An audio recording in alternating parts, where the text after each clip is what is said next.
Advertencia. Este programa, sus componentes y posibles invitados no tratan de expresar ideas políticas ni religiosas. En este programa solo divulgamos hechos históricos y relatamos leyendas, sin ningún posicionamiento político, ni religioso, ni social.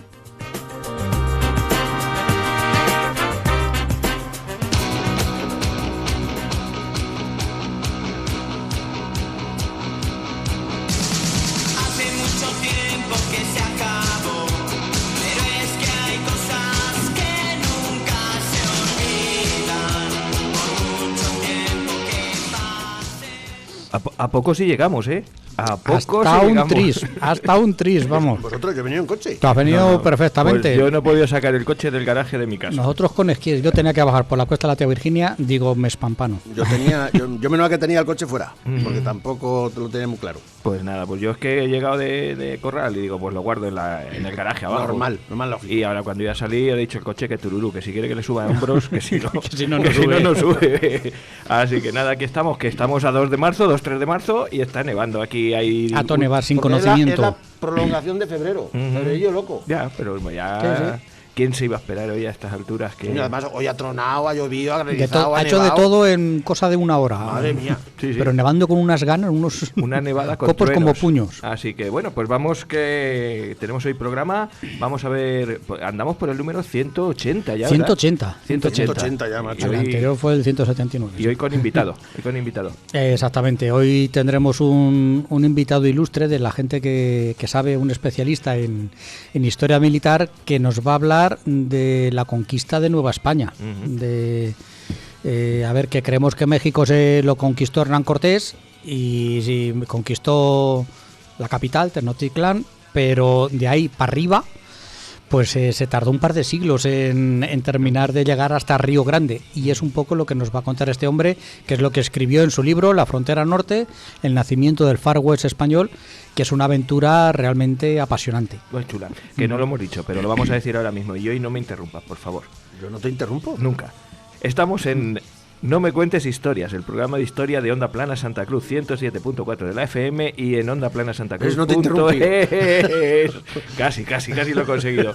Y bueno, pues eso, como decíamos, el programa 180 con invitado que ahora desvelamos y que nos va a hablar de cosas muy interesantes, como siempre. Hoy te has librado de hacer programilla, jefe, que andas muy liado, ¿no? Ando más liado que la pata de un romano. Totalmente. Pues, pero... En un programa de historia viene muy a cuento...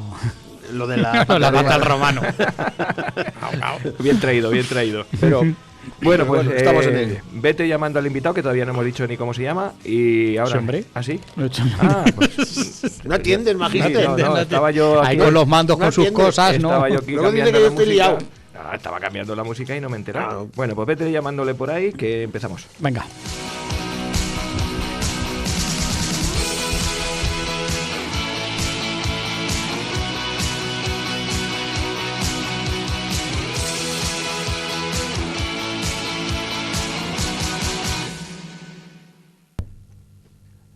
Bueno, ¿lo tienes ya por ahí? ¿Que se me acabó la música? Que sí, que ya tenemos por aquí a nuestro invitado, Francisco. Buenas tardes.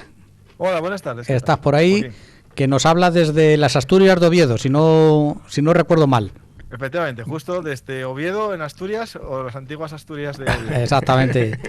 Buena tierra, ciudad. Buena tierra. Por cierto, exactamente. Ya sabéis que España es Asturias, el resto tierra conquistada. Que no tengas dudas. No, vamos, ninguna duda.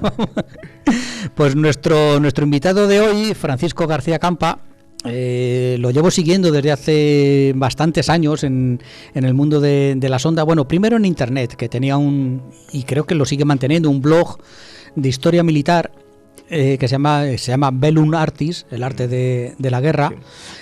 Que luego pasó a formato podcast, como el que emitimos nosotros, y ahí nos vamos defendiendo. No deje feo al invitado, que como lo nuestro no es. No, como lo nuestro no es, también es verdad, como lo nuestro no es.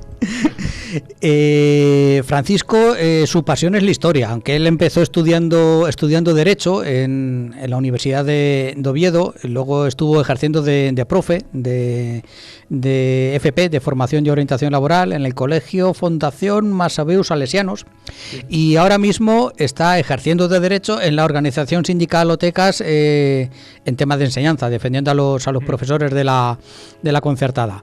Entre medias, por si se aburría, pues sacó el graduado de Geografía e Historia en la UNED, y como os digo, yo no sé de dónde saca tiempo, porque cada vez que lo escucho lo pienso. Digo, ¿y este hombre de dónde saca tiempo? Que cada semana sube 3-4 podcasts muy a gusto. O más. Si es que le hemos dicho que nos haga una señal y está haciendo la señal. Tiene varias líneas. Tiene lo que es propiamente la historia militar, que es la que a mí personalmente más me gusta. Temas de actualidad, por ejemplo, sigue casi al día la guerra de Ucrania, con un, seguimiento de frente a frente, de trinchera a trinchera, prácticamente, sí, con un montón de invitados, con un nivelazo de la leche. A ver, yo el único pero, Francisco, es que me gustaba mucho más la primera sintonía que tenías de las gaitas escocesas. Que No. Son gaitas españolas. Perdón. Sí, son gaitas de la unidad. Es una pieza española. Sí. De una banda musical española, y es una pieza española. ¿Es de música militar española? Asturias, la BRILAT, la Brigada Ligera Aerotransportada, tanto el Regimiento de Galicia como en Asturias tienen gaitas, la orquesta militar. No, ¿Has visto qué nivel? ¿Qué nivel? No, qué nivel que no entendemos de gaita, pues igual entendemos de todo. O sea, que te vas a encontrar con tres que... No, yo la había asociado pues a lo... Dijo, es que ¿qué pintan gaitas anglosajonas aquí? Dije yo, no, son gaitas asturianas y gallegas. Claro, yo pensé en los regimientos de Escocia, digo, no. Vamos que... Es que no solamente venís a Asturias y tenéis suerte de ver un desfile de nuestra Brilat. Sí. Es que no solamente es impresionante, claro. No solo los escoceses tienen gaitas. Ya, pero a ver, en el ejército yo nunca lo había visto. ¿Sabes? Que es una pena que en el desfile de las Fuerzas Armadas, por ejemplo, no saquen una unidad de música militar de gaiteros, por ejemplo. Las gaitas estaría muy chulo. Las gaitas que las introdujeron los romanos, ¿no? Sí, es de época romana, sí. Es de época romana y las trajeron del próximo de Oriente, sí, por ahí. En la zona de Jordania y por ahí también hay gaitas. Lo que no se sabe muy bien, claro, el orden, ¿no? Quién lo llevó de aquí para allá. Pero, por ejemplo, en Tenochtitlan, en la toma de Cortés de México ciudad, ¿no? Ciudad de México, entraron al son de las gaitas. Ahí está. Tremendo, joder, qué bueno. Que no nos quiten nuestra historia. Sí. Porque deciros que en el tiempo que le sobra a Francisco, pues además escribe libros. El primero que escribió hace ya unos añitos... tiempo que le sobra. Sí. Después, puedo decir que me sobra porque no me da para hacer otra cosa. Claro, a ver, la gente se sienta de noche a ver una película, a ver una serie. Yo no puedo. No te da la vida. Pues tiene un primer libro sobre Cayo Mario, el tercer fundador de Roma y el reorganizador de la de la Legión Romana, y un libro por el que fue por el que contacté, que se publicó recientemente y le escuché una conferencia en una librería especializada en tema de historia militar, se llama Tercios Viejos en Madrid. El libro se llama La frontera norte, el nacimiento del Far West español, que la verdad, se lo estaba comentando antes fuera de antena, es que me gustó muchísimo la exposición, cómo lo hizo. Yo no sé qué se vino arriba con el entorno. Sí te puedo decir que tuvimos hace 15 días aquí a Javier Santamarta y claro, y decía que no le dejabas meter baza. Vamos, estaba allí que no, y es que ni respirar, digo, a ver si entre que respira y respira entro yo, porque Javier también cuando se pone a hablar aprovechar cada momento, porque cuando das clase a ciertas edades, si les dejas respirar, hablan ellos, entonces no, tienes que... Estás perdido. Hay que encontrar el sitio. Claro. Bueno, que oye, en la portada de este libro, en la frontera norte, aquí hay un tío subido a caballo con... se parece, porque en una ocasión hablamos de los dragones de cuera, ¿verdad? Sí, exactamente. ¿Y esto tiene algo que ver con los dragones de cuera? Esto es previo, esta portada es más o menos de 1560, 1570, y esto es de las guerras chichimecas.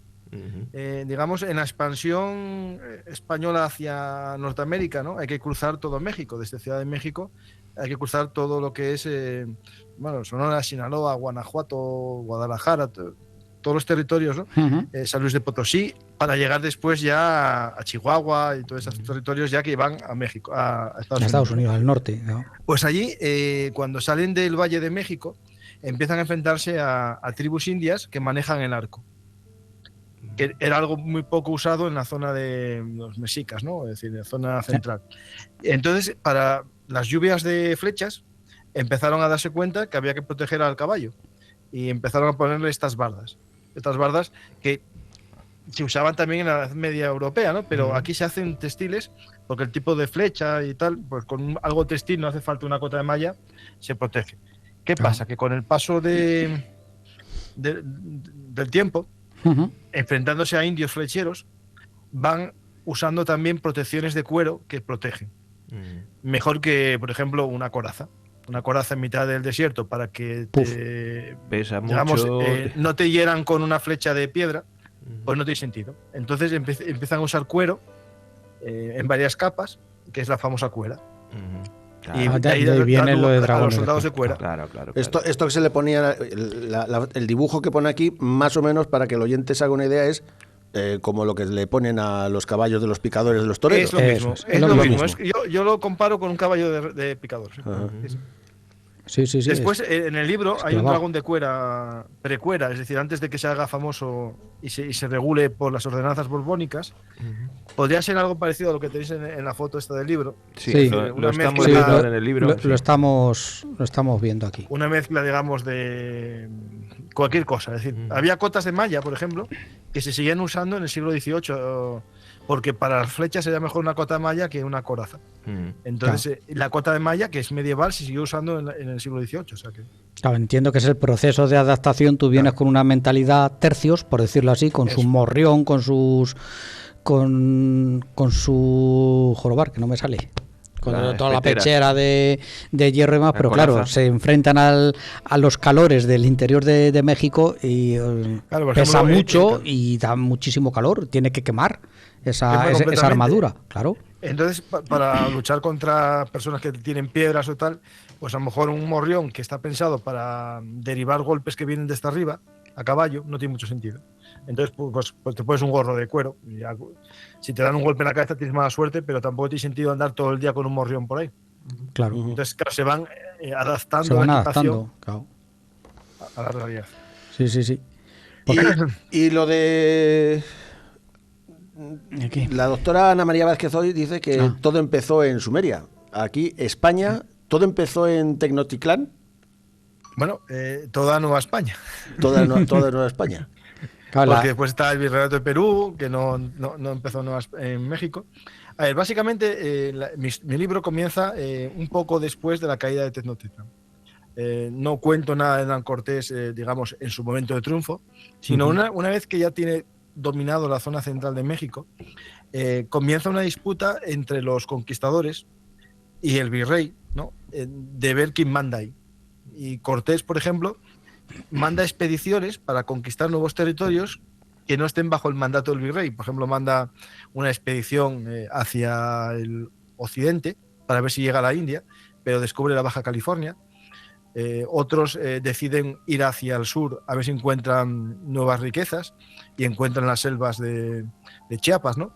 Otros deciden ir hacia el norte y encuentran las sierras, la Sierra Madre, ¿no? Que es un lugar difícil, ¿no? para poblar, y deciden quedarse ahí. Ven que no hay muchas riquezas al norte y durante un tiempo se estanca toda la aventura mexicana en Tenochtitlán. Pero hay un problema, que es que la gente quiere seguir llegando a China desde España. Entonces se empieza a investigar una salida o un paso del Atlántico al Pacífico por mar. Y se busca el Gran Paso del Norte, o el Gran Paso del Noroeste, que sería lo que en películas, si os fijáis, en películas de vaqueros, hay muchas películas que buscan ese paso del noroeste. Sí. Entonces España lo hace en primer lugar por la costa este estadounidense. Manda barcos que van bordeando la costa buscando una salida hacia el occidente. En esa expedición, por ejemplo, España hace un poblamiento en la zona de Maryland, cerca de Washington, en pleno siglo XVI, que no es un fracaso, pero España pobló y creó una pequeña colonia mucho antes que los ingleses en Está Washington. muy al norte, claro, de la Florida, que es en Mira, donde claro. suponemos que ponemos nuestro límite en la costa este de Estados Unidos. Claro, justo. Pasa que no pasamos de ahí, no, y más para arriba. Después también navegantes que trabajaban para la corona española llegaron a la zona de Canadá. Otros vascos que iban buscando el bacalao también anduvieron por ahí. Después anda Florida, ¿no? Que Florida es una vía también, en primer lugar, de buscar ese paso del norte, pero también buscar riquezas, ¿no? Y ahí comienzan aventuras como de Pánfilo de Narváez, Soto, que se van contando en el libro todas un poco. Pero lo interesante es cómo desde Florida se conecta con Nueva España, ¿no? Con México. Y ahí entra un personaje que es de los de leyenda, ¿no? Que muchos lo conocemos todos, que es Cabeza de Vaca, ¿no? Un miembro de la expedición de Pánfilo de Narváez que se pierde, ¿no? Le toman como esclavo los indios, logra escapar junto con otros españoles, uno de ellos es de Oviedo y otro es Estebánico el Negro, que no es español, pero formaba parte de la expedición. Y empiezan a caminar, atraviesan todo Estados Unidos, van uniendo gente a su expedición, ¿no? Yo los llamaba el circo de Coronado, ¿no? Porque iba haciendo trucos de magia, iba haciéndose pasar por curandero, por chamán en los poblados, y iba logrando que le diesen de comer y avanzando siempre hacia el occidente, porque él sabía que hacia el occidente estaría México y que más tarde o más temprano lo encontraría. Después de andar más de 6.000 kilómetros, 7.000 kilómetros, logra llegar a la zona del Golfo de México un poco antes. No llega a ver el Golfo, pero en esa zona contacta con unos cazadores de esclavos, porque es verdad que España prohibía la esclavitud dentro del virreinato, pero no fuera. Entonces, bueno, ahí encuentra unos cazadores que los iban a cazar, los vieron a todos con pinta de indios, pero cuando empiezan a hablar como españoles ya quedan patidifusos, ¿no? Los llevan a México DF. Perdona, México DF no. Sí. Ciudad de México. Ya me viene el término actual, ¿no? A Ciudad de México, y allí empiezan a contar su historia. Claro, ¿qué pasa? Que la exageran un poco. Como todo buen viajero, siempre ligó más, comió más y pagó menos por el hotel, ¿no? Claro. Pues ellos cuentan que había unas ciudades con tejados de oro, paredes de plata, que se veían brillos en todas las ciudades del oro que había. Otros dicen, el Estebánico, que aparte había mucha gente. Entonces empiezan a poner todos la oreja, unos porque buscan el oro, otros buscan la fama y otros buscan la religión. Todos les gustaba lo que estaban oyendo y empiezan a aparecer leyendas a gente que era leída, ¿no? Y había leído libros de caballería, libros de estos típicos que leía el Quijote, ¿no? De que hablaban de que había unas ciudades míticas, que eran las ciudades de Cíbola o de Quivira, que había 7 ciudades perdidas en el occidente, fundadas por 7 obispos españoles que habían escapado de los moros y que habían marchado con un gran tesoro. Y entonces empiezan a dar vueltas a la cabeza y piensan que es así, que son estos poblados. ¿Qué son estos? Estos poblados fundados por españoles y que seguro que llegarán allí y, bueno, se unirán a ellos y aparte habrá riquezas, ¿no? Entonces comienzan expediciones, una de ellas dirigida por un fraile, Fray Marcos de Niza, que él no va buscando el oro, él va buscando almas. A compartir. Como les dijeron que había mucha gente, eso le gustó. Entonces fue junto con Estebánico el Negro de expedición. Bueno, al final es un fracaso, pero Fray Marcos de Niza sí que ve mucha gente. Digamos, mucha gente, alguien dirá, ¿pero tanta como en Ciudad de México? No. Pero mucha más que en el resto de México. Esto lo quiero explicar ahora porque es importante. Sí. Una vez que tú sales del Valle de México hasta que llegas al Valle del Río Grande o el Río Bravo, no había grandes poblamientos porque el clima es un clima árido, sin digamos, ríos constantes que permitan una buena agricultura, y la población era pequeña, pequeños núcleos de población, ranchos, los llamaban rancherías, porque no se podía crear una agricultura. Entonces, al final, en el camino de este México, Ciudad de México, hasta el actual Estados Unidos, no había grandes poblaciones. Entonces, cuando vieron en ese viaje a llegar a esa zona unos pueblos, unas casas en forma de pueblo, dijeron esto es un pueblo, y ahí derivan los términos de indios pueblo, Los indios pueblo. porque viven en pueblos, no en chabolas o en casetas o en tipis, ¿no? Sí, o en tipis, seminómadas, no, en tipis ya exactamente. es un lujo ya. Sí. Porque claro, el tipi tiene que ver con el bisonte. Ajá. Tienes que tener pieles de bisonte y para eso necesitas estar muy al norte. Al sur, pues las pieles, imagínate, serán de ciervos como mucho o conejos. Es decir, no duermen más bien cosas de madera con alguna piel suelta, ¿vale?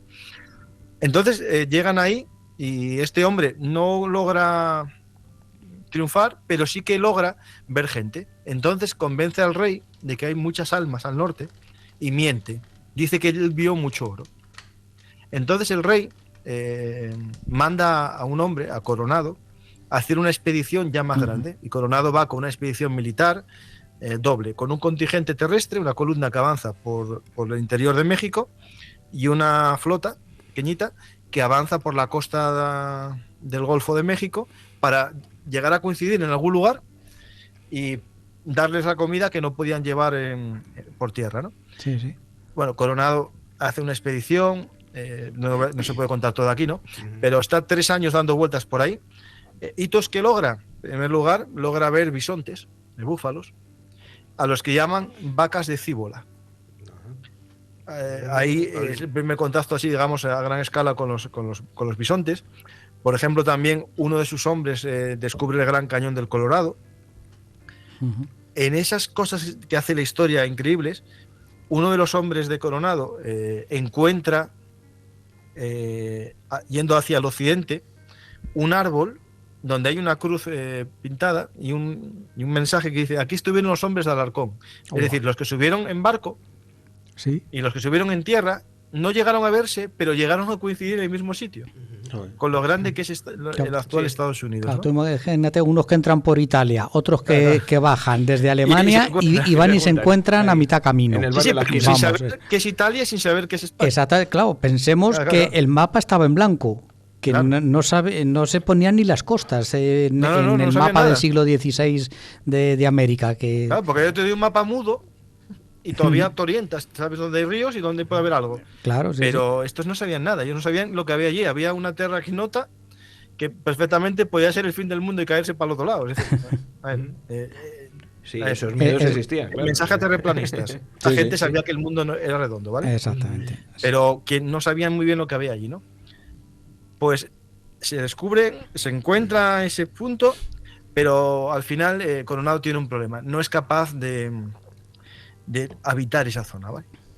Entonces él regresa a México hacia el 1540 y no me acuerdo, 42, 43, y cuando llega a su territorio, que era el gobernador, encuentra una guerra. Se habían levantado los Mixtón, una guerra que se llama la Guerra del Mixtón, en la que parte de los indígenas se rebelan y empiezan a tomar el control de los cerros, ¿no? Empiezan, digamos, se encastillan, van a las montañas, se quedan allá arriba y que suban los españoles a por ellos.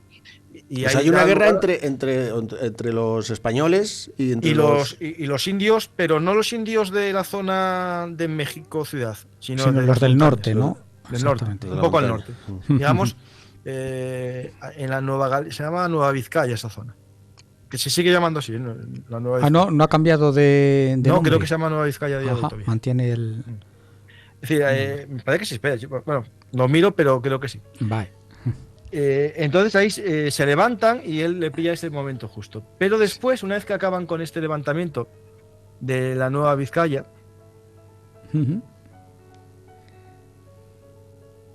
lo estaba viendo. Estabas bueno, comprobando es el si... reino, pero sí, pero se llama, bueno, la zona, yo creo que geográficamente en México todavía saben dónde es. En esa zona hay otro levantamiento posterior, que es el más peligroso. No lo hacen ya esos, digamos, pueblos sedentarios que se van al monte, ¿vale? Sino gente que vive en el monte, que es un poco distinto, ¿no? Son seminómadas. Claro, aquí se van los chichimecas, que son las tribus de hombres desnudos, que es lo que viene a significar hombres bárbaros, y es una palabra que no es española, chichimeca, es una palabra que usaban los mexicas, Los aztecas. Los aztecas es que, a ver, quiero explicarlo porque a veces, sí, como lo uso a veces como sinónimo, todo el mundo lo usamos como sinónimo, pero no es exactamente lo mismo. Aztecas son los pueblos que viniendo del norte conquistaron el centro de México, y dentro de los aztecas estaban los mexicas. Ajá. Pero había más pueblos también, ¿vale? Los aztecas es una coalición de pueblos. Eso, justo. Vale. Ay, y que también conquistaban, fíjate qué cosas, no estaban allí de toda la vida. Conquistaban e imponían mediante... es ironía, mediante el terror su poder. No, los mexicas ocuparon el territorio con el poder y con un dios que se alimentaba de sangre humana para mantener las cosechas. Es decir, no eran una ONG. Precisamente. Es decir, eso lo tenemos todos claro. Y lo tenían tan claro los adversarios de los mexicas que se unieron a Cortés. Yo es lo que me ha llamado, bueno, que ya me sonaba la parte de los chacaltecas que apoyaban a Cortés, porque no me ha dado tiempo a terminar tu libro, voy más o menos por la mitad, pero veo que en estas guerras de los... ¿cómo los has llamado? Los chichimecas, exactamente.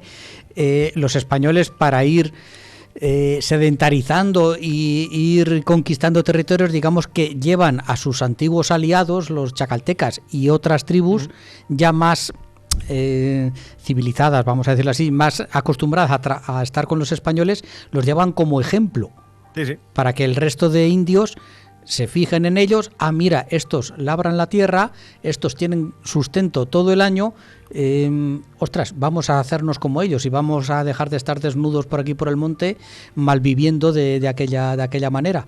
Vamos a sedentarizarnos.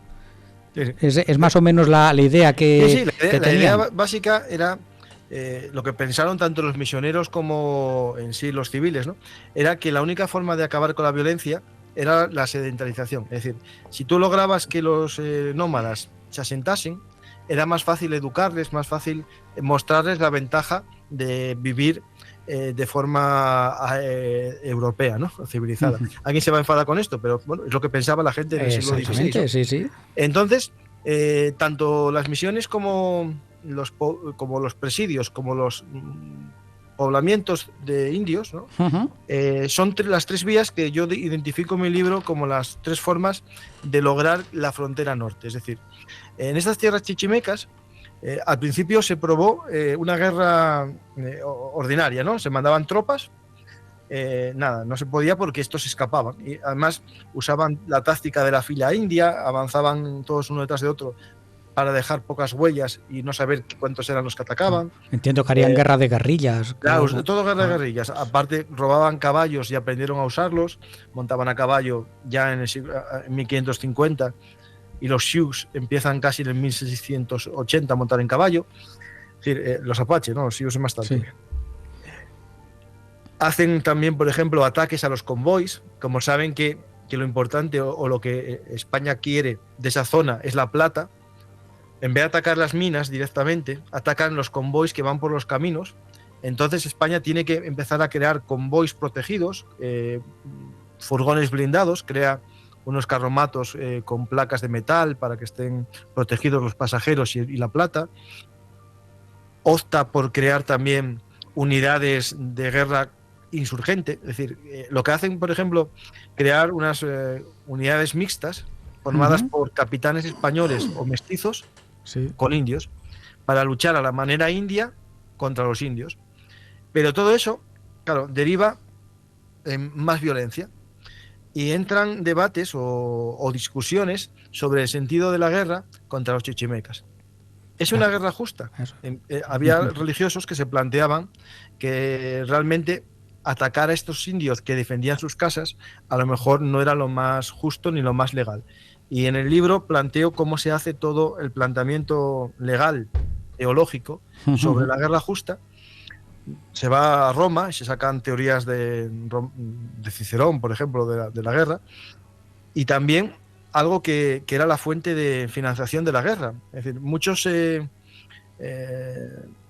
castellanos o muchos mestizos lo que hacían era luchaban defendiendo el territorio y capturaban a los indios para esclavizarlos, porque como eran rebeldes al rey, eran traidores, se les podía esclavizar. Entonces, eso llevaba a abusos llevaba a empezar una guerra que no habían empezado los indios para esclavizarlos, y todo eso llevó a que el virrey, los religiosos y juristas planteasen qué límites hay a la guerra, y sobre todo qué límites hay a esclavizar al rebelde, ¿no?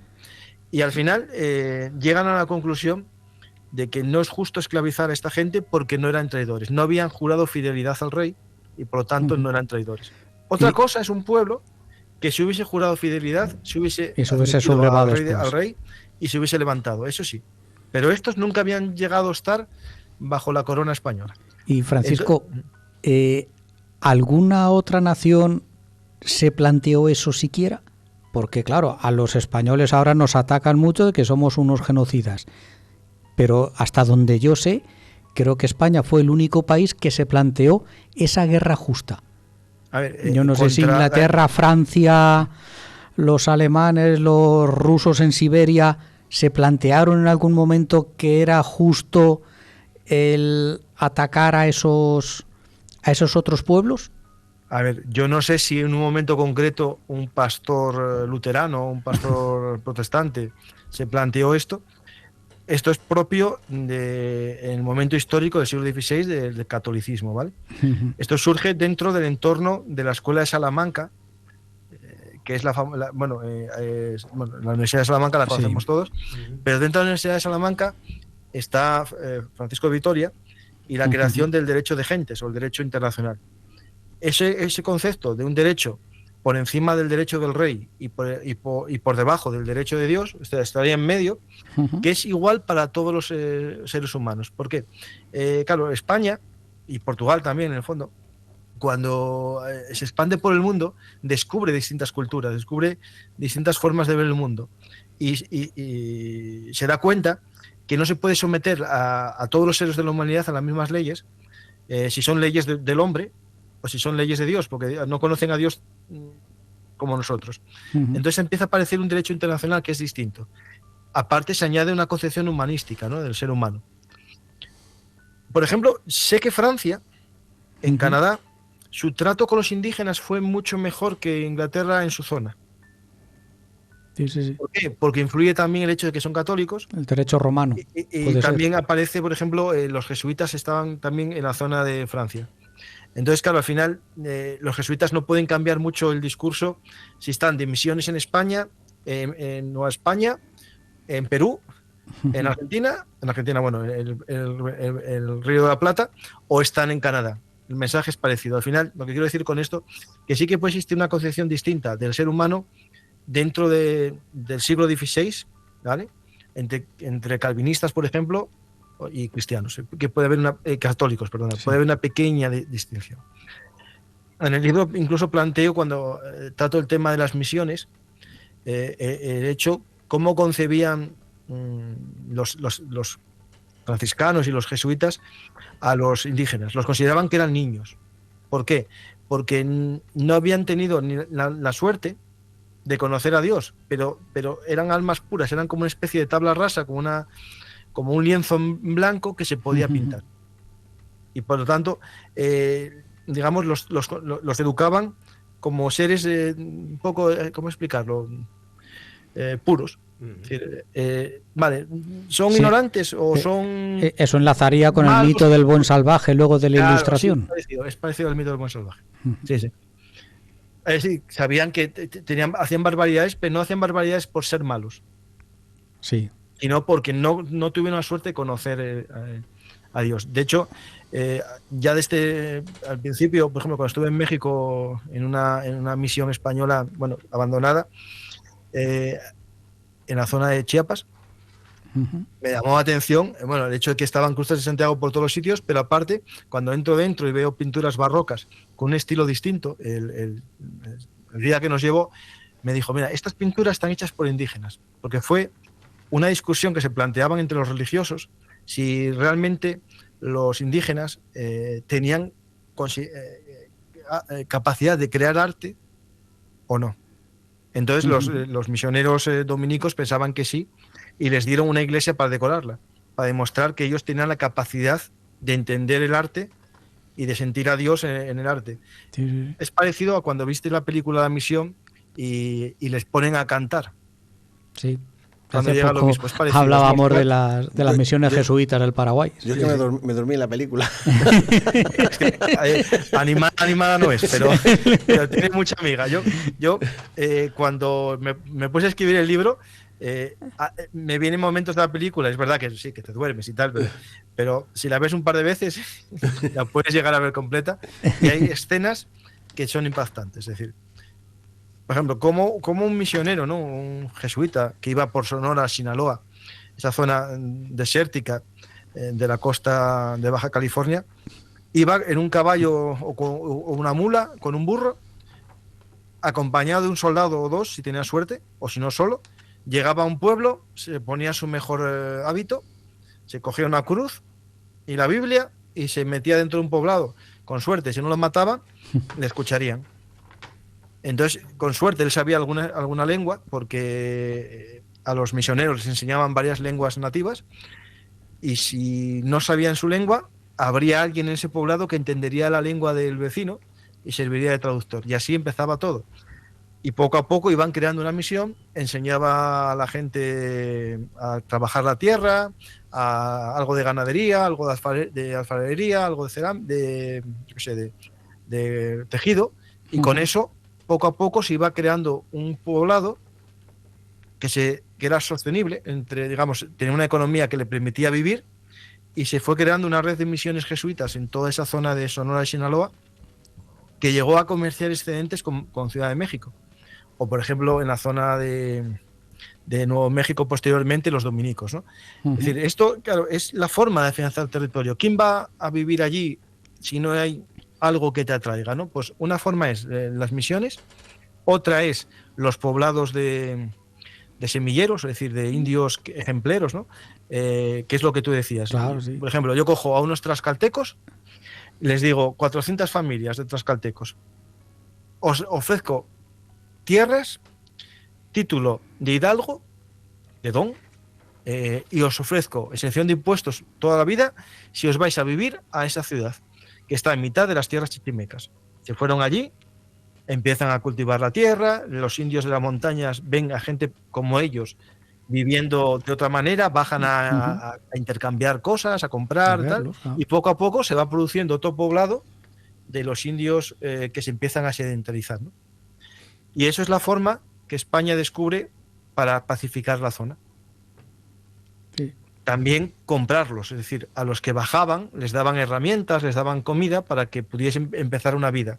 Y así se pacificó una guerra que tardó 40 años en combates, al final se pacificó de otra vía. Esto es lo que posteriormente, por ejemplo, en Vietnam, las fuerzas especiales Boinas Verdes llamaban ganarse las mentes y los corazones, ¿no? Pues esto se hizo en la guerra asimétrica, en la guerra de guerrillas de los chichimecas. Claro, oye, sí, la punta lanza eran los frailes, te llevabas a los indios de aliados, y luego los presidios, digamos, los presidios era también otra función, o afianzaban el territorio, ya hacían las labores de vigilancia. Antes de pasar a los presidios y toda la de los ranchos y toda la leche esta, yo estoy entendiendo que lo de los derechos humanos parte de aquí, o de la escuela de Salamanca. Sí, o sea, lo que actualmente ahora entendemos de que no, los derechos humanos, de que no sé qué, parte de aquí, ¿no? La Escuela de Salamanca. La Escuela de Salamanca es esencial para entender el derecho internacional, los derechos humanos y también la economía liberal, el liberalismo económico. Sí, sí. El origen del mercantilismo y luego del liberalismo estaría en esta... La Escuela de Salamanca es esencial. Lo que pasa es que parte de la leyenda negra que tenemos metida nosotros es hacer desconocer a España la existencia de la Escuela de Salamanca. Y bueno, es lo que hay. Sí, una cosa, la leyenda negra es una herramienta contra el imperio. Es decir, es normal. Siempre que existe un imperio, sus enemigos crean leyendas o crean propaganda contra ellos. Esto es algo que lo vemos a día de hoy, ¿no? El que es anti-estadounidense se crea su historia, y el que es anti no sé qué su historia, ¿no? Pero la forma de acabar con la leyenda negra no es la leyenda rosa. Está claro. Es la verdad. Eso es. Claro, y la verdad tiene luces y sombras. Es decir, lo que cuenta la leyenda negra de los abusos eran ciertos. Bartolomé de las Casas lo único que hizo fue exagerarlos un poco. Lo que pasó que cuando Bartolomé de las Casas hizo sus quejas, unos traidores a la corona y los holandeses las exageraron y pusieron dibujos y lo hicieron más llamativo. Pero era verdad que había abusos, era verdad que castellanos abusaban de los indígenas. Por eso el rey prohibió las encomiendas, el rey prohibió los abusos a los indios, el rey estableció la prohibición de esclavitud porque se hacía, ¿entendéis, no? Claro, sí. La ley rosa, salen las leyes de Indias porque, coño, hacían falta Claro. para poner orden. La gracia es que el Estado es capaz de crear esas leyes de Indias para tratar de enderezar aquello, de que no se cometiesen esas injusticias. Otra cosa es después la capacidad que tuvo Real para llevarlo a la práctica a 5.000 kilómetros de México y donde se hacía esto era a 2.000 kilómetros de Ciudad de México, ¿no? Claro, esto es lo difícil, pero pasa ahora. Hay muchas leyes que no son muy bonitas, pero no se ponen en práctica, ¿no? Pero al Estado hay que juzgarle por lo menos por la intención. Por la intencionalidad que tiene, claro está. Sí. Entonces, al final, volviendo a la forma de crear la frontera, ya os queréis las misiones, hablamos un poco de ellas, hablamos de los pueblos, ¿no? Que se creaban como ejemplo, y están los presidios, ¿no? Que es lo que da lugar al soldado dragón de cuera, soldado presidial, ¿no? Es decir, al soldado del rey. Porque hasta ese momento es algo que tenemos que entender. Se habla del término conquistador, y es como se llama, ¿no? Los conquistadores españoles. Era porque ese término es el más exacto, porque realmente los que conquistaron América no eran soldados del rey, no luchaban por el rey, luchaban por una empresa a la que pertenecían. Es decir, ellos firmaban un acuerdo con un empresario, es decir, no empresario de sociedad limitada, ¿no? Pero empresario que emprendía algo. Esa persona llegaba a un acuerdo o capitulación con el rey, por el cual se comprometía a entregar 100 soldados, 100 guerreros, 200 caballos, 5.000 vacas y no sé cuánto para hacer una expedición al norte del río no sé qué. Si lograban llegar allí y quedarse 6 meses, le daban el título de gobernador, el título de rey. Adelantado. Adelantado, que fuese lo que le diesen. Entonces eran empresas. Por lo tanto, no se puede llamar soldados a los miembros de la expedición de Coronado, ni a los de Cortés, ni a los de Pizarro. Eran conquistadores. Eran emprendedores, realmente, sí. Con fusil, pero con mosquete. Eran lo que ahora llamarían una empresa de servicios militares, ¿no? Sí. Una PMC. No equivale a mercenario. No. Porque hay también unos objetivos económicos, civilizadores, compromiso de educación y de conversión del infiel, es más amplio. A ver, mercenarios existían, ¿eh? España tenía sus mercenarios. Por ejemplo, España en los tercios, antes del tercio famoso de tal, estaban los lasquenetes, que luchaban junto con las unidades castellanas en las guerras de Italia. Eran mercenarios. O los piqueros suizos, que dependía del momento se cambiaban de bando, es decir, depende de quién les pagase también, ¿no? Claro. Pues en América estos conquistadores, luchadores, eran muchas veces los propios ganaderos, los propios terratenientes, el propio minero. Un minero tenía a su vez 10 mineros armados que en caso de guerra salían a ayudarle en una expedición militar. Pero el rey, el virrey, a través del, digamos, el rey cedía al virrey su poder de tener ejército, ¿no? Y el virrey tenía unos soldados que cobraban del virrey. A lo mejor en algún momento así, por ejemplo, en 1530, 1540, el virrey de México podía tener solamente 100 soldados, no muchos más. Y posteriormente, en momentos muy chungos, a lo mejor 1000. Esos soldados cobraban una soldada, un sueldo del reino. ¿Y por qué hablo de ellos ahora? Porque son esenciales para entender otro elemento. En la guerra normal, en América, había los propios terratenientes tenían su ejército, las ciudades tenían sus milicias, cada ciudadano que vivía en una ciudad tenía la obligación de defender la ciudad y tenía que hacer un servicio de milicia. Y después estaban los soldados del rey. Estos soldados del rey eran casi siempre de caballería y tenían una función, digamos, en caso de necesidad iban a algún lado. Pero en las guerras chichimecas empieza a crearse una figura que es el presidio. El presidio es una especie de fortificación que lo que hace no es como un castillo, que es proteger un territorio. Lo que hace el presidio es dar seguridad a la guarnición que está dentro. Es un poco un concepto distinto. Yo el símil que pongo es el fuerte del 7º Caballería. El fuerte del 7º Caballería no está vigilando un territorio concreto, está dando cobijo a la caballería que va a hacer patrullas, ¿no? Pues eso es lo más parecido al presidio. De hecho, lo copiaron del presidio español, ¿vale? Básicamente, yo desde mi punto de vista. Entonces, el presidio se va poniendo a lo largo del camino que une las ciudades mineras con Ciudad de México para evitar los asaltos de los chichimecas. Hay un camino que se llama la Vía de la Plata, que va, por ejemplo, desde Ciudad de México a San Luis de Potosí, y se van poniendo cada X leguas un presidio. Esos presidios de noche daban seguridad a los que hacían la ruta, dormían allí, pero también servían para que gente fuese a vivir cerca del presidio. Y poco a poco el presidio se fue convirtiendo en un pequeño poblado.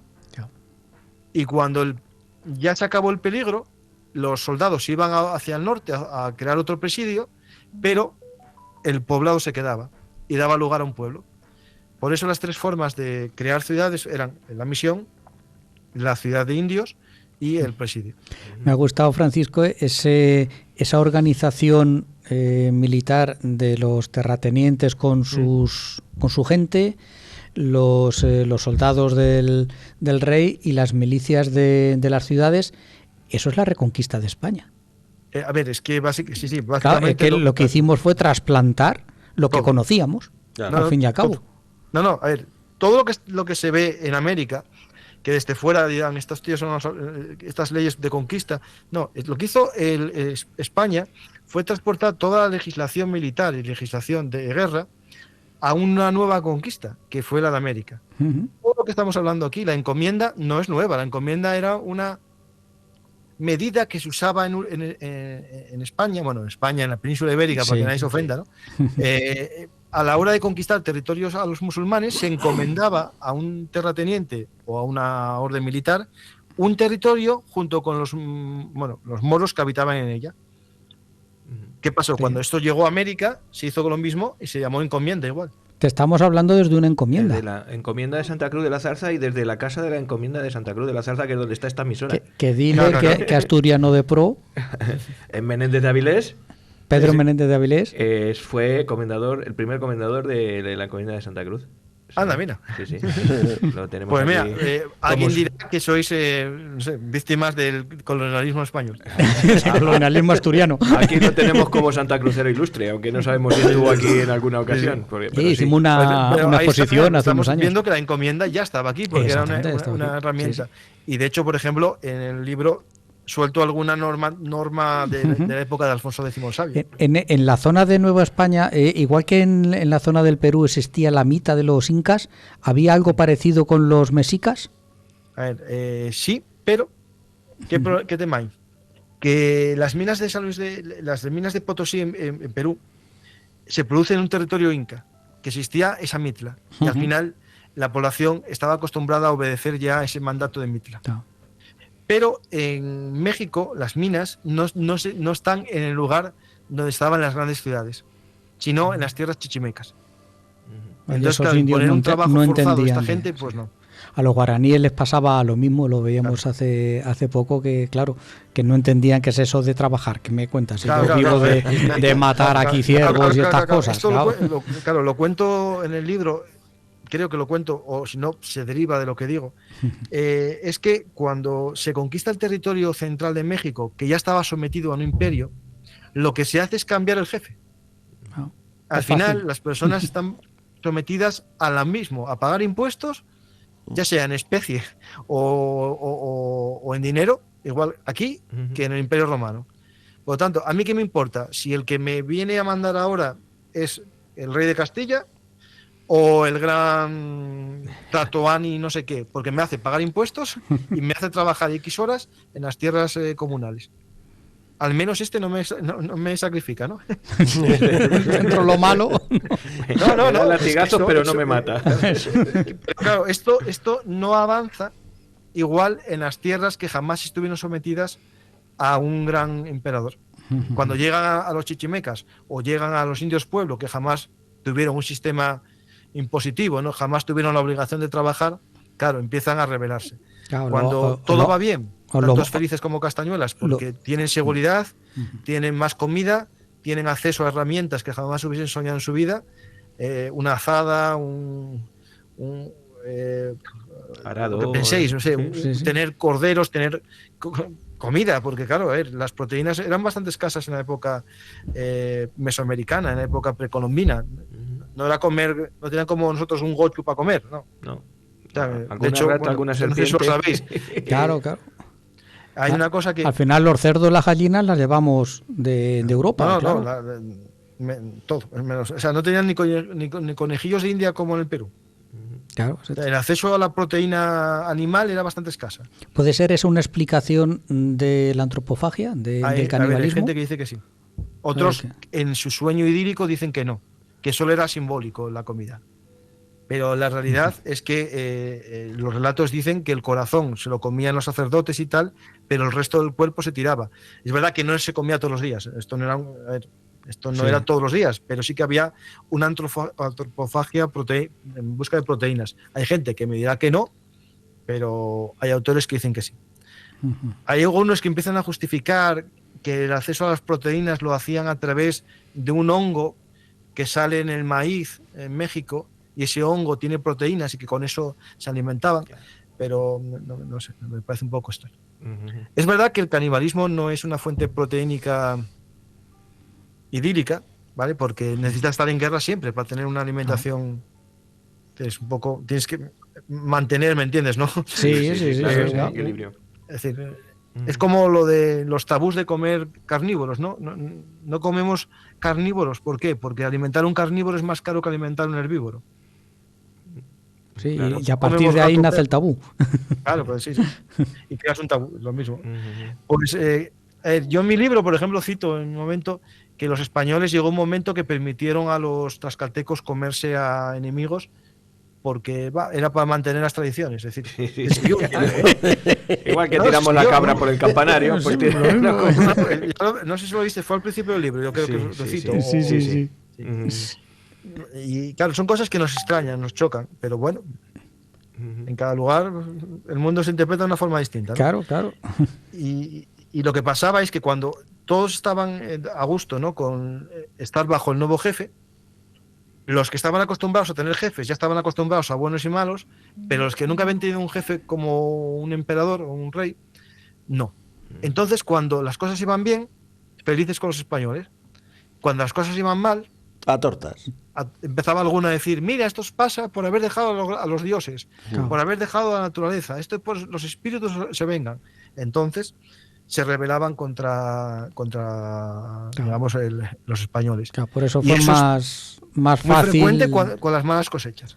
Por eso fue más fácil, entre comillas, la conquista de los incas y de los aztecas que de los mapuches o de los sius. Claro, a ver quién es el guapo que mete en vereda a esa gente que no tiene una organización estatal, que no se enfrentan de la misma forma que se enfrentaba el ejército inca, que prácticamente, o los aztecas que iban en formación militar, sin arcabuces, pero militar. Lo vemos ahora.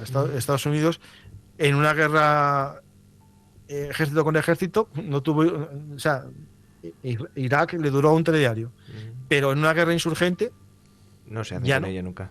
No. En Vietnam, Corea, cualquier guerra que ha sido externa, por decirlo de alguna manera, pues claro, el nativo está en su tierra y sabe. Afganistán ha pegado a rusos y americanos, los dos. Claro, pegará a todos porque en una guerra simétrica solo cuenta una cosa, las ganas que tienes de luchar. Sí. Porque no hace falta ni medios materiales, es decir, esto... Muy bien. Entonces, claro, sí. No. Te decía eso, que estamos en un momento en que nosotros, como europeos, también estamos aportando hacia allá, y realmente nos trajimos de allí pues patatas, maíz, no sé qué, no sé cuántas, pero nosotros también en ese intercambio les aportábamos a ellos pues todo lo que estábamos hablando hasta ahora, ¿no? ¿No? Caballos, vacas, cerdos, ovejas, corderos. Al vino. Muchas cosas, claro. A ver, no puedo sacarte la lista completa de cosas, pero muchísimas, ya te digo yo. Universidades, hospitales, misiones, iglesias, monasterios. Si un día vais a México, o no sé si estuvisteis, el patrimonio artístico que dejamos en México es impresionante. Esto es lo de la vida de Brian y qué han hecho los españoles por nosotros. Parecido, es verdad. La pregunta es, ¿qué hicieron después de marchar los españoles en 2 siglos? Sí. Muy bien. Pero claro, el tema es siempre cómo se coge la historia y se manipula para un lado o para otro, ¿no? A mí me hace mucha gracia, ¿no? O me plantea dilemas el hecho de lo que nos robaron el oro, ¿no? El oro se llevaba un quinto real, o sea, el quinto, que es el 20%, pero de todo, es decir, cualquier cosa en España también había que pagar impuestos. Aquí había unos impuestos que eran, por ejemplo, el deportazgo, al entrar una mercancía en una ciudad tenía que pagar, el puentazgo, la alcozaba, el impuesto, había otro que era el de cruzadas, es decir, había muchos impuestos también, no tantos como ahora, ¿no? Pero había impuestos, y el quinto real se estableció también en la época medieval, y era que se pagaba el 20% de las riquezas que se extraían en un territorio, y se pagaban al rey para el mantenimiento de los gastos digamos, del Estado, ¿no? En América era el 20%. ¿Cuánto pagamos de IVA? 21. ¿Pero es lo único que pagamos? No. Hay que pagar el IRPF, puestos de sociedades, el catastro, el IBI, no sé qué tal. 300, Entonces, no sé cuánto. al final, en América se pagaba ese impuesto, alguno más por el monopolio de algunos productos, pero se crearon universidades, se crearon monasterios, se crearon hospitales, se crearon red de carreteras, se crearon acueductos. ¿Dónde está el oro y la plata? En América. Ahí. Aquí solo vino el 20%. Esto es importante entenderlo y saber un poco contradecir los hechos. La que dices tú, ni leyenda negra ni leyenda rosa, claro que hubo salvajadas. La gracia es que hubo una legislación. Yo no oculto ninguna. Sí. ¿No? Cuando hablas aquí eso de la guerra injusta, de cómo eso se buscaba esclavizar a los indios, claro que trataban de esclavizar a los indios, de venderlos como esclavos para hacer. Pero había una fuerza mayor que lo intentaba regular. Exactamente, había una legislación. Para mí, el mejor ejemplo de que se quiso regular es el juicio de residencia. ¿Eso? Esto es una cosa que viene del derecho romano. Había una figura en el derecho romano que era el dictador. Se establecía una dictadura que durante un tiempo podía gobernar sin apego a ningún freno legal, pero al fin del mandato se le podía juzgar de sus abusos. Era una forma que tenía Roma de lograr una especie de poder único para momentos de crisis. Roma, por miedo a la monarquía, todos sus cargos eran dobles. Había 2 cónsules, 2 pretores, estaba siempre 2 personas al mando. Cuando necesitaban solo una persona para que no discutiesen entre los 2 qué hacer, se le nombraba dictador, pero se juzgaba posteriormente de sus abusos. Entonces, España crea una figura que es el juicio de residencia. Cualquier alto cargo español en un virreinato o fuera de lo que sería la corte, ¿no?, se le juzgaba al acabar su mandato. Cualquier vecino o persona que hubiese sufrido un agravio le podía denunciar, comenzaba un procedimiento de investigación y pasado un tiempo le juzgaban de los actos que había hecho en su mandato. Y algunos gobernadores, virreyes, acabaron en la cárcel, en Torreones o en sitios peores, ¿no? Pues eso. Uno de ellos fue Oñate, el conquistador de Nuevo México. Le juzgaron, consideraron que fue un abuso. A ver, había también malos amigos por medio, y fue juzgado. Al final le absolvieron en parte porque pudo demostrar que no hubo mala fe, pero sí que era frecuente esto. ¿Nos lo imaginamos ahora que acabe un mandato de un presidente? Es que debería ser así, tendría que ser así, o por lo menos, no sé si penalmente, pero al menos no sé, de sus usos del dinero público, ¿no? Pues no, se hizo y se hacía, caían algunos de vez en cuando. Pero yo recuerdo en algún programa que hemos hecho que también aquí, el que se presentaba alcalde aquí... Sí, y me suena que exactamente que he comentado Rafa en alguno, porque nosotros hacemos bastante historia local, que el especialista es Rafa, que nos has contado de algún tipo juicio de residencia de algún encomendero o de alguien encargado de los molinos del río, alguna cosa así. Lo hubo. En nuestro libro de privilegios aparece un juicio precisamente entre uno de los alcaldes, o contra uno de los alcaldes, mejor dicho, por abuso de poder. Es decir, se le lleva, los vecinos lo llevan a juicio, no los vecinos, sino las fuerzas, digamos, vivas junto con los vecinos, y lo llevan ante la justicia de Castilla por abuso de poder. Y la justicia de Castilla le da la razón a los vecinos. Incluso cuando nosotros hemos tenido mercado, desde 1200 y pico hay un mercado semanal. Y también en ese mercado uno de estos alcaldes intenta cobrar impuestos cuando es un mercado franco en el que expresamente la ley dice que no se puede cobrar impuestos, que hay una serie de normas, y entonces también los vecinos se rebelan contra eso y acuden otra vez a la justicia de Castilla y ganan el juicio también, o sea que sí. Está muy presente. Ya lo que hacemos es extrapolar la legislación que tenemos aquí, la tratamos de... No, lo mismo, sí. De extrapolar por ahí fuera. Pues jorobar. Llevamos una horita. Francisco. Yo no me canso. Yo estoy encantado. Qué pena que no estés aquí. ¿Cuándo bajas? Francisco. Yo me hago una época que bajaba cada semana a Madrid y ahora bajo cada 6 meses. O sea, te dosificas, di que sí. Pues yo que sé, Francisco, encantado. Sí, yo que recomendar de verdad que compréis, que leáis este último libro, sobre todo de Francisco, La frontera norte, el nacimiento del Far West español. Estoy viendo, además, escucha, en su página web, en franciscogarciacampa.com, libros, si quieres te lo manda firmado. Sí, la verdad. A mí no me hace falta, yo ya lo tengo. Claro, tú ya lo tienes. Pero nosotros el que lo quiera firmado en mi página, que es muy fácil, franciscogarciacampa.com. Sí. Tengo alguno en casa y se lo mando. Lo estoy viendo aquí delante ahora mismo y es... a mí me queda una última duda, y esto ya es fuera del libro. ¿Cómo se documenta uno para sacar todo esto? Porque yo no hice investigación de archivos, ¿vale? Yo soy divulgador, no soy académico. Por tanto, no hice investigación en archivos. Yo lo que hice fue coger fuentes secundarias y fuentes primarias publicadas, digamos, en libros o en internet. Para escribir este libro, casi todas las fuentes, hay algún libro español, 3 o 4, digamos, comerciales, y el resto, libros estadounidenses y tesis doctorales, muchas. Entonces, yo lo que hice fue intentar traer al gran público textos de académicos universitarios para cada parte. Es decir, como mi libro va parte a parte, yo tuve un dilema: ¿cómo hago yo para contar 2 siglos enteros y que la gente se entere, ¿no? Que es lo difícil.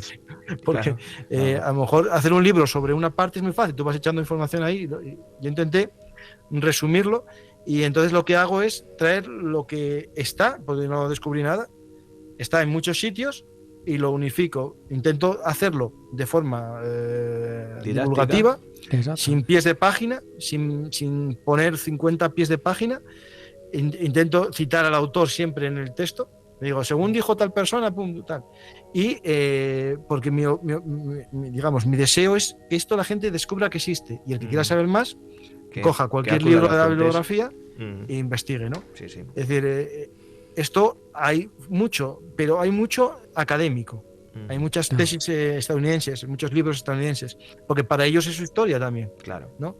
Y después española hay tesis doctorales, pero libros está el de Carlos Canales, el de Las banderas lejanas, hay uno de El presidio, que es por ahí, está bien, no sé si lo encuentro, Presidio. oyentes, es que lo está buscando. Lo está buscando en su propia biblioteca. En su biblioteca se ha levantado. De Jorge Luis García. Presidio. Yo lo descubrí justo en mi último capítulo de mi libro, y cuando lo veo se parece tanto al mío que dije yo, madre mía.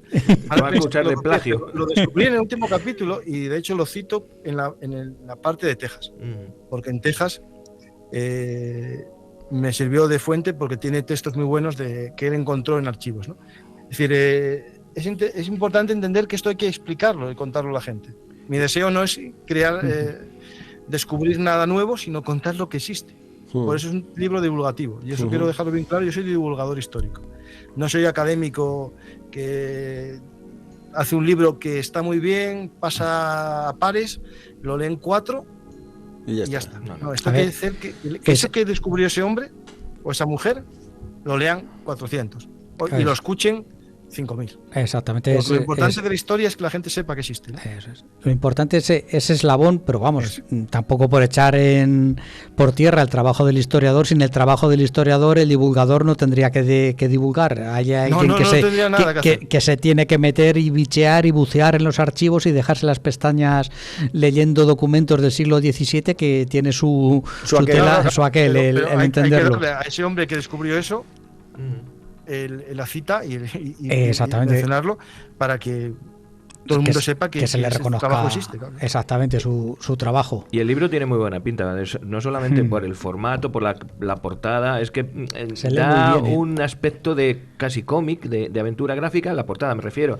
y los dibujillos que hay dentro, que son también pues muy coloridos, y da ganas de decir, esto no tiene que ser difícil. No, lo cuenta ágil, Francisco, lo cuenta igual que habla, lo cuenta muy, muy sencillo. Terminología, pues una terminología, hombre, que parece técnica, pero es muy asequible. Enseguida explica lo que es eso, el presidio, la misión, y es fácilmente entendible. ¿Qué entiendes todo? Exactamente, se entiende. Mi idea es, como yo, no sé quién me lo contó o a quién oí, tienes que hablar siempre para la persona que menos sepa del auditorio. Si te hemos entendido nosotros, creo que más o menos. Esa es la idea, ¿no? Escribir siempre para. Pero después también es como yo. Hay alguna rata de palabras que se unieron, no sé por qué, al pasar del Word al formato de la editorial, quedaron algunas palabras juntas, que para la segunda edición se van a subsanar. Se irán corrigiendo. Porque es igual que yo. Eso pasa en todos los lados. Uno confunde a Julio Iglesias con Julio César. El que tiene boca se equivoca, ya está. A lo mejor tenía más hijos Julio Iglesias que Julio César. Probable. Y sobrinos nietos, ¿verdad? También, claro. Pues esperemos que hayas estado a gusto con nosotros. Nosotros, hablo por mí y por las caras que tienen aquí mis compis, pues nos lo hemos pasado como enanitos. Los invitados nos dicen... Un saludo a todos los que escuchan el programa también. Los invitados cuando vienen aquí dicen, no habláis nada, pues es que nos quedamos alucinados, ¿cómo habláis? ¿Cómo...? Hombre, los protagonistas son los invitados. Exactamente. Entonces ya... No hay manera de estar aquí nosotros cortando y para decir nada. Bueno, lo único, te lanzo el guante para cuando... En el tiempo que te sobra, que es tus grandes ratos de ocio, aquí Cayo, el tercer fundador de Roma, cuando quieras nos vienes a hablar un poquito de la Legión Romana, de la República Romana. Bueno, eso sí que no me cuesta mucho. Me acuerdo más o menos de todo. 6 años que escribí el libro, pero me acuerdo. Pues eso ya hablamos tranquilamente. Muy bien. Pues Francisco, quédate por ahí un poquitín, que te despedimos fuera de antena y mientras tanto pongo un poquito de música. Ha sido un verdadero placer contar contigo. Un gustazo. Muchas gracias. Venga. Hasta luego.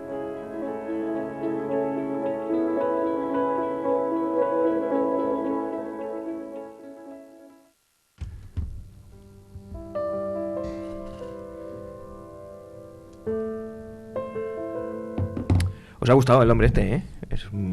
Vaya. Yo y suena mejor aquí incluso que en sus podcasts. ¿Sí? Exactamente, luego que lo escuche. Es que No me cuentes historia, tenemos mucho peso. Es lo que decía él, que aquí habla él en sus podcasts, tiene muchísimos invitados porque llevó un ritmo. ¿Cómo se llama tremendo. Sus podcasts? Bellum Artis. Bellum Artis. Luego te lo pasa, exactamente, lo tienen, el nombre es en latín, y luego pero ya te digo, él se ha pasado más al mundo de YouTube, lo que hace es convertirlo luego en audio para el podcast. Yo no pero sé, en YouTube, somos 30.000 ¿en seguidores. YouTube es lo mismo? Es lo mismo. Pues Sí. Y el blog, por si lo quieres seguir en internet, es el mismo nombre, Bellun Artist. No me da ¿sabes? tiempo. Yo mientras trabajo Para preparar programas a mí me ha salvado la vida muchas. alguna que otra vez. Exactamente. Magister me ha mandado a mí unas Oye, cuantas cuando le he dicho claro. Cuando uno se está ahogando ya y no hace más que y no hace un flotadorcillo. Venga, toma un flotador. Así. Bueno, que canciones con historia. Estamos en marzo ya. Pues por el día 1. Escucha, te voy a hacer una recomendación. Venga, no es que Venga. tengo aquí, si quieres te pongo el día 1 ahora mismo, que se llama Jabó. Jabó. Y se llama 1 de marzo. Pero vosotros conocéis a Reincidentes, que es de los vuestros. Un Me grupo suena. de rock. Reincidente Te me digo, suena. sí, pero Pues de escucharlo en la tele. Claro, ¿eh? es que tiene una canción que se llama 3 de marzo. Ah, pues dale. Venga, San Fermín. Pues dale. Que justamente hoy. 3 de marzo, desde aquí, felicidades a mi amigo Luismi, que cumple años. Vale, muy bien, felicidades, Luismi. Pues se la dedicamos. Ahí está. Venga.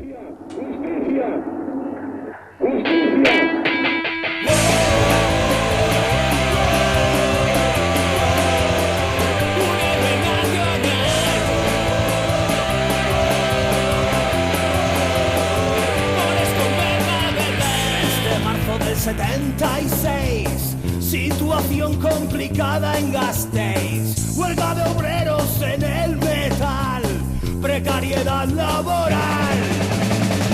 En el estado la transición mueve sus hilos sembrando el miedo, asambleas en clandestinidad, disturbios en la ciudad.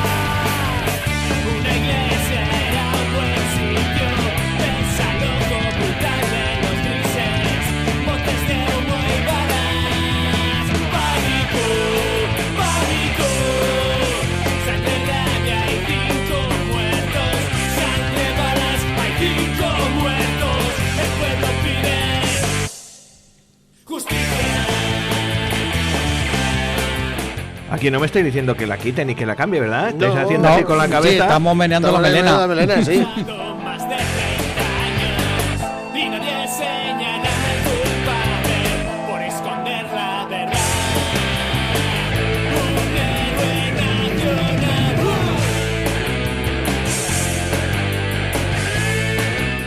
No os voy a preguntar de qué vamos a hablar la semana que viene, porque ya casi lo hemos dicho, ¿no? Pero vamos, Sí, es verdad, nos lo ha preguntado nuestro invitado y lo hemos ido contando.